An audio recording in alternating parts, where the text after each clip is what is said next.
Bismillahirrahmanirrahim. Assalamualaikum warahmatullahi wabarakatuh.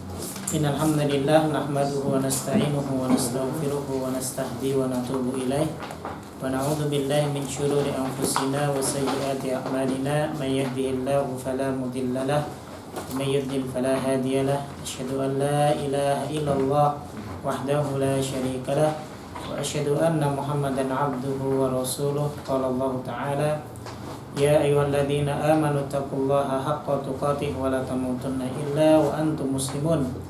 Wa qala Rasulullah sallallahu alaihi wasallam: Allahumma la sahla illa ma ja'altahu sahla wa anta taj'alul hazna idza syi'ta sahla. Ikhwatal kiram rahimakumullah.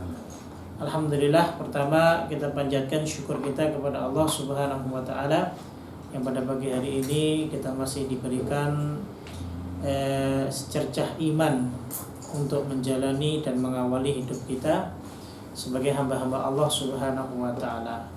Harapan besar hingga seterusnya kita mampu bisa menjadikan iman itu sebagai penggerak kita dalam beramal soleh, sehingga tujuan daripada penciptaan hamba Allah Subhanahu wa taala adalah menjadi hamba yang muttaqun.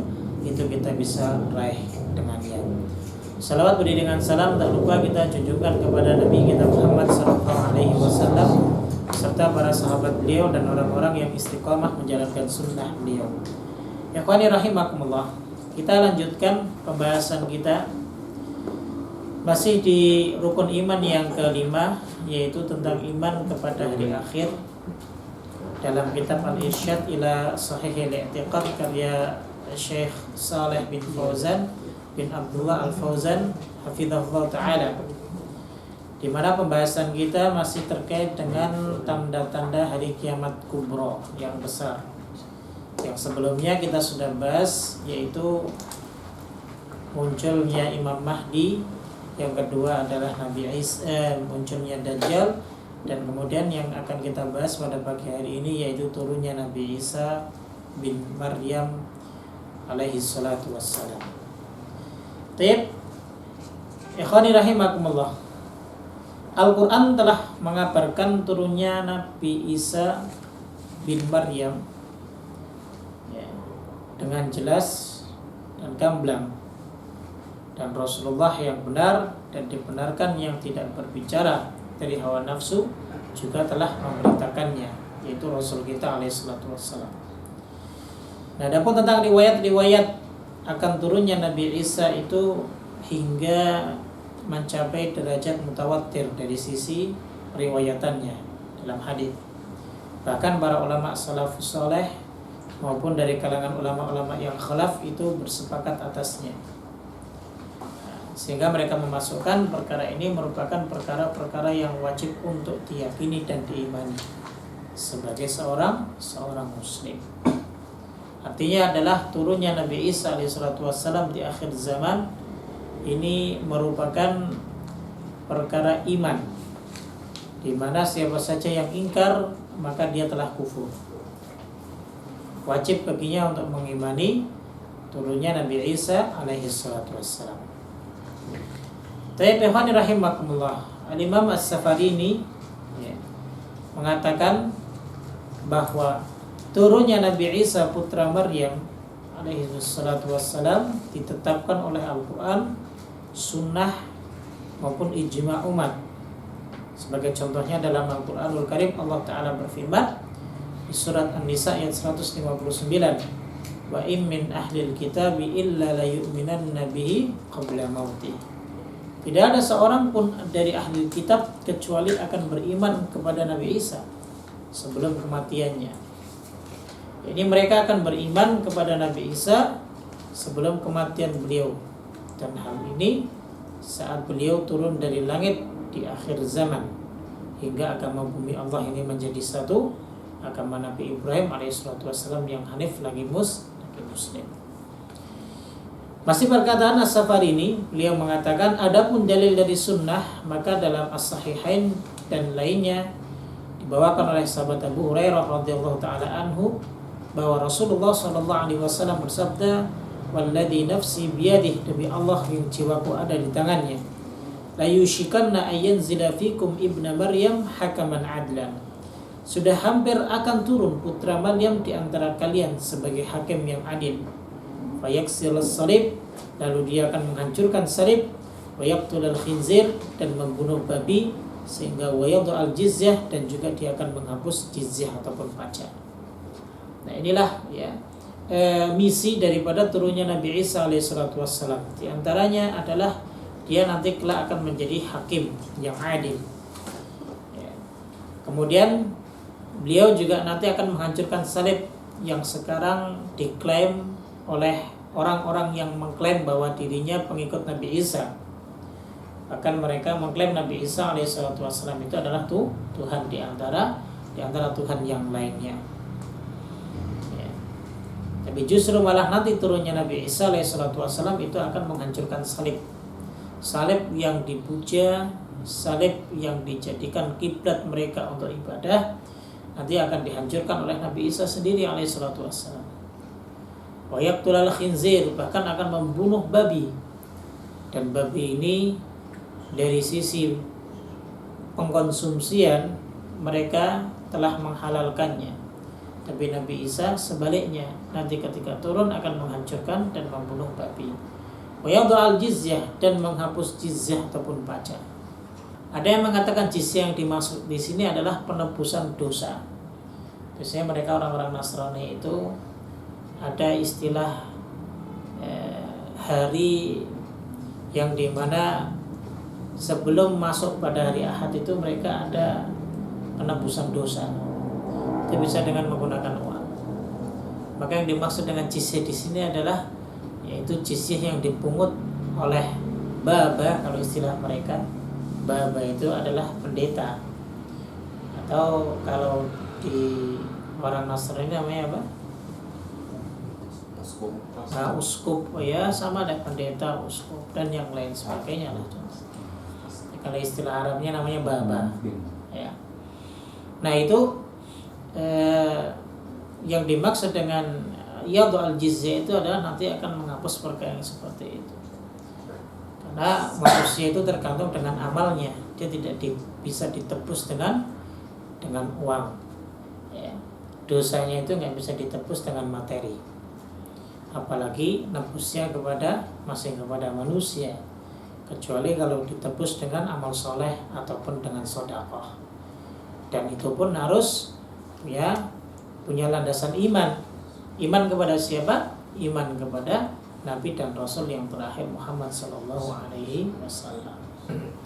Nah itu ya. Jadi artinya adalah bahwa dalil ini menjadi petunjuk bagi kita bahwa turunnya Nabi Isa alaihissalatu wassalam justru menyelisihi ibadah yang dilakukan oleh mereka orang-orang Nasrani yang mengklaim bahwa diri mereka adalah pengikutnya Nabi Isa alaihissalatu wassalam. Kemudian dalam Sahih Muslim juga disebutkan Nabi sallallahu alaihi wasallam bersabda, "Wallahi la yanzilanna ibnu Maryam hakaman adlan la yaksiru salib." Demi Allah, putra Maryam itu pasti akan turun sebagai hakim yang adil. Maka Nabi sendiri alaihissalatu wassalam bersumpah ya, dengan turunnya Nabi Isa alaihissalatu wassalam. Lalu dia nanti kelak akan menghancurkan salib. Artinya adalah bahwa ketika Nabi kita alaihissalatu wassalam memberikan kabar, bahkan bersumpah atas nama Allah akan turunnya Nabi Isa, maka kewajiban kita sebagai umat beliau untuk mengimaninya. Itu wajib. Tayyib ikhwani rahimakumullah. Ada hadis lagi yang diriwayatkan oleh Imam Muslim dari Jabir bin Abdullah. Dia berkata Rasulullah sallallahu alaihi wasallam bersabda, "La tazalu ta'ifatun min ummati yuqatiluna 'alal haqqi dhahirina ila yaumil qiyamah. Fayanzilu Isa ibn Maryam fayaqulu amiruhum, ta'al salli bina. Fayaqulu la, inna ba'dakum 'ala ba'din umara taklimatallahi hadhil ummah." Akan senantiasa ada sekelompok orang dari umatku yang berpegang di atas kebenaran dan mereka menang hingga hari kiamat. Lalu Nabi Isa putra Maryam turun. Ini di masa-masanya Imam Mahdi ketika memimpin dengan keadilan. Lalu kemudian Nabi Isa alaihissalatu wassalam turun karena pada saat itu beliau memiliki misi untuk membunuh Dajjal. Di antaranya misi beliau. Ya. Nah, maka pemimpin mereka berkata, "Ta'al, marilah, sholli bina, salatlah bersama kami, menjadi imam kami." Jadi kaum muslimin pada saat itu tahu bahwa itu adalah Nabi Isa alaihissalatu wassalam. Ya. Muncul sebelum waktu subuh. Nah, kemudian ikut salat subuh bersama kaum muslimin. Artinya turunnya Nabi Isa alaihissalatu wassalam bukan membawa syariat yang dulu pernah beliau bawa. Tapi syariatnya adalah syariat yang mengikuti Rasulullah sallallahu alaihi wasallam. Makanya Nabi kita kan pernah mengatakan kan, "Laukana Musa hayyan." Andaikan Nabi Musa itu masih hidup. Masih hidup di zaman Nabi sallallahu alaihi wasallam, maka kewajiban Nabi Musa alaihi salatu wasallam itu untuk mengikuti syariat beliau. Karena Nabi sallallahu alaihi wasallam diutus sebagai rasul. Rasul kalau sudah diutus setelah rasul berikutnya, maka rasul yang terakhir inilah yang akan menghapus dan menyempurnakan syariat yang sebelumnya. Itulah fungsi daripada rasul. Nah, maka beliau menjawab, tidak, ya. Fa inna ba'dakum ala ba'din umara. Sesungguhnya sebagian dari kalian adalah imam bagi sebagian yang lain. Takrimatallahi hadhil ummah, dan ini merupakan kemuliaan Allah bagi umat ini. Bayangkan Nabi Isa menjadi makmumnya umat ini, ya. Itu menjadi makmumnya Imam Mahdi, memimpin sholat yang pada saat itu ya sholatnya sholat yang diajarkan oleh Rasulullah sallallahu alaihi wasallam. Tayyib ikhwani rahimakumullah, itu dalil dari sisi sunnahnya. Adapun ijma' kesepakatan, maka umat telah bersepakat atas akan turunnya Nabi Isa. Jadi nggak ada yang menyelisihinya, ya, dari kalangan ahli syariah. Ya.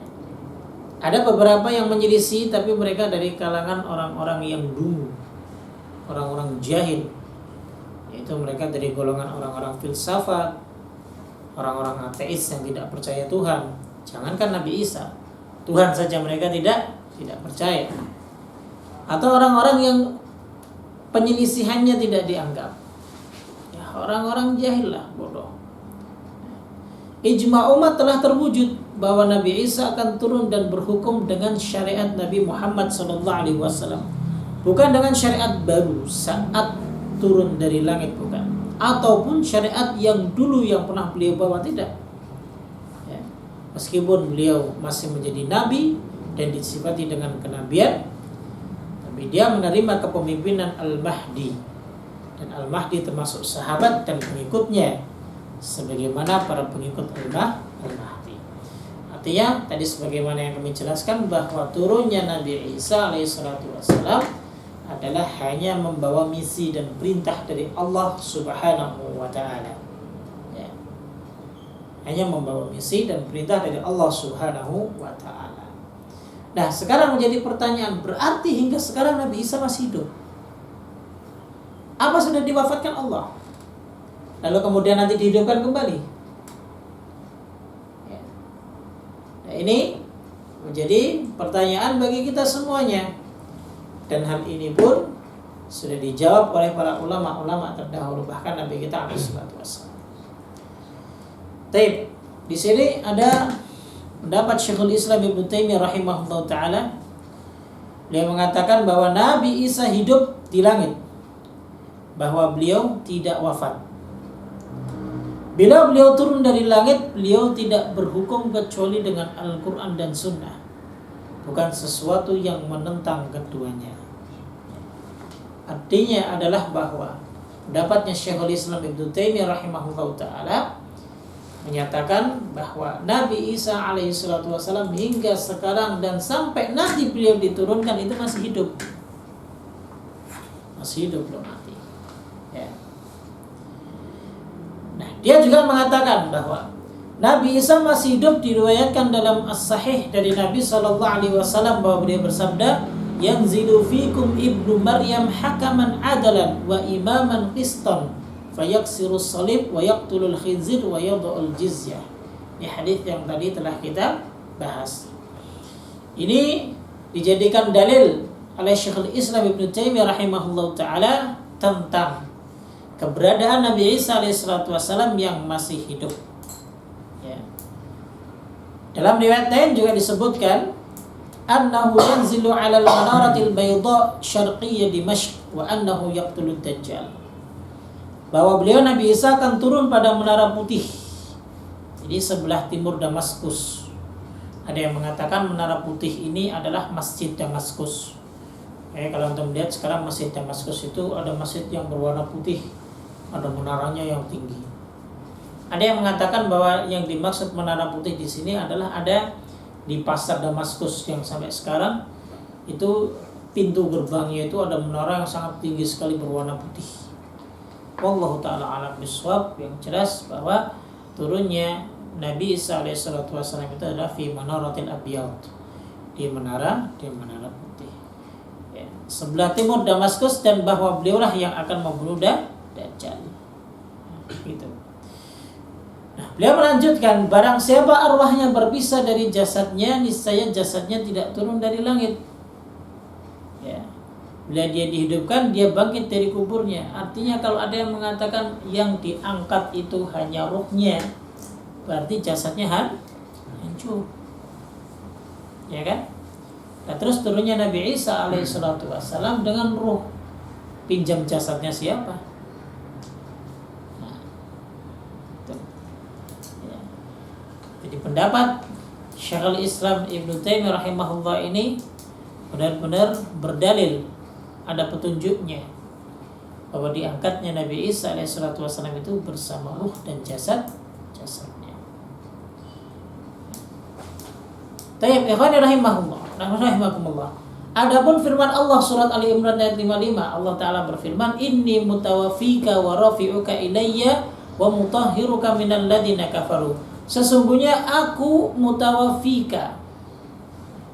Mutawaffika ini dimaknai mewafatkan kamu. Ada yang memaknai mengambilmu. Wa rafi'uka, dan mengangkatmu kepadaku, ilayya, ya. Wa mutahhiruka, serta mencucikanmu minal ladina kafaru, dari orang-orang kafir. Karena dulu kisahnya Nabi Isa alaihissalatu wassalam sudah di saat itu dia sudah mulai dijadikan sebagai Tuhan. Nah, Allah sucikan Nabi Isa alaihissalatu wassalam dari keyakinan para pengikutnya. Sehingga Allah subhanahu wa ta'ala mengangkat Nabi Isa. Arti makna mutawaffika bukan mematikan secara umum. Karena bila itu yang dimaksud mutawaffika itu yaitu mewafatkan, niscaya Nabi Isa sama dengan orang-orang yang beriman yang lainnya, yang mana Allah mencabut ruh mereka dan ia dibawa ke langit. Maka bila demikian, kata beliau Syekh bin Baz rahimahullah, Syekh Saleh Fauzan hafizahullah ta'ala, maka Nabi Isa tidak memiliki kekhususan dalam perkara ini. Ya sama saja, diwafatkan berarti cuma ruhnya yang diambil, berarti tidak ada pengkhususan.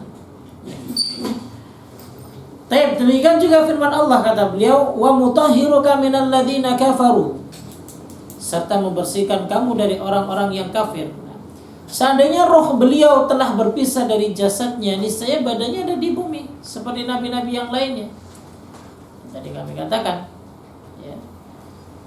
Tayyib, andaikan misal kita kembali merujuk kepada hadis Nabi Shallallahu Alaihi Wasallam bahwa jasad al-anbiya itu tidak dimakan, tidak hancur, ya, tidak dimakan rayap, tidak dimakan binatang, tidak. Nah, berarti kalimat di dalam Al-Quran itu bukan Allah turunkan Nabi Isa, tapi Allah bangkitkan Nabi Isa dari kuburnya. Ya, bahkan hadis-hadis Nabi itu menunjukkan yanzilu fikum ibnu Maryam, turun kepada kalian siapa? Ibnu Maryam. Ya. Kalau yanzil turun berarti dari atas, bukan dari bawah. Ya.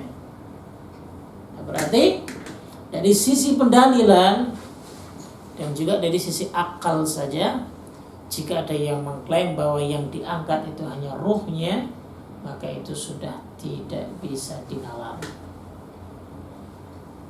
Berarti Allah mengangkat Nabi Isa alaihissalatu wassalam imma ruhan wa jasadan, baik itu dari sisi ruh dan begitu pula dari jasadnya. Gitu. Makanya ditambah dengan surat An-Nisa ayat 157 sampai 158.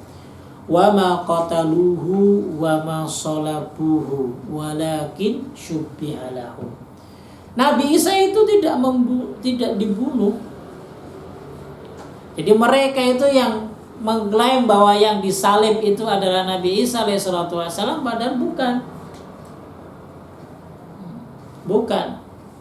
Ada yang mengatakan bahwa yang disalib ini adalah Yohanes, yaitu diantara pengikutnya Nabi Isa alaihissalatu wassalam yang membangkang. Memang pada saat itu dari sisi kemiripan wajahnya mirip, tapi Allah subhanahu wa ta'ala tambah kemiripannya. Makanya walakin syubbiha lahum. Walakin syubbiha lahum. Akan tetapi ya, orang yang disalib itu diserupakan dengan Nabi Isa. Makanya wa innal ladzina ikhtalafu fihi la fi syakkin min. Sesungguhnya orang-orang yang berselisih paham tentang pembunuhan Isa, maka ia benar-benar dalam keraguan tentang yang dibunuh itu. Aslinya dia juga ragu. Balahum bihi min ilmin illa tiba'ad dhann. Mereka tidak mempunyai keyakinan tentang siapa yang dibunuh itu, kecuali mengikuti persangkaan mereka saja.